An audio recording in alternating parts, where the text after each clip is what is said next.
হাকিম সাহেব জিজ্ঞাসে, আপনি মার্ডার করছেন? ওই জিন আসা তো সাক্ষী দাঁড় করাই যায়, আপনি বলেন এই মার্ডার আপনি দেখছেন? স্যার আমি নিজে ছাইয়া রইছি, আমি মসজিদের নামাজ পড়ে বাড়িছি, বাড়িয়া দেহিতে দাউলইয়া দৌড় দিছে। আমি কইতেছি কই যাস, তে আমার কথা শুনে না, তে দাউলইয়া দৌড় দিয়ে গিয়েছিরা কুদ্দুচারে কূপ দিয়ে 2 টুকরা করে লাইছে। আমি নিজে ছাইয়া রইছি ডরে, আমার নাইয়াটা বেড়ে সিফা দিয়া লাইছে। স্যার আমি হার্টের রুগী স্যার, আমার মারাত্মক ক্ষতি হয়েছে। এই দিন ট্যাবলেট খাই প্রত্যেক দিন 2টা, আজ্জা খাইছি একটা খাই, আজ্জা খাইছি 2টা। এরপরে স্যার আমি এইটা নিজের চোখে দেখছি। আপনি নিজে দেখছেন? কয় স্যার হজ কইরা আইছি, এরপরে নামাজ পড়া বাড়িয়া দেখছি। এবার ওই যেটা আসামি হেতে তো এই রুম হেডত ফেরি রয়েছে, হেতে ইশারা দিয়েছে।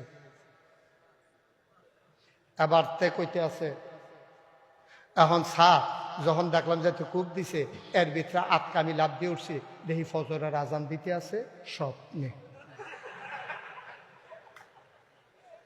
জাগাতে ফলটি লইয়া লাইছে, জাগাত সব গুছাইয়া টুছাইয়া কইয়া সেইরা যখন ওই আসামিয়ে আধ্যে আইছে 5 লাখ,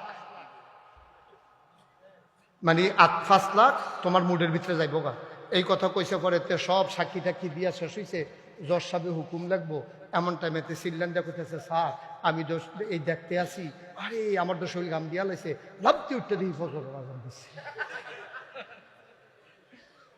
সাক্ষী আছে না গেছে? শুক্রবারে দান বাক্স যখন তার সামনে আইছে, তে বাম হাতে দান বাক্সটা ধইরা ডাইনা তো পকেটে হাত দিয়া নোট বিচারতে আছে।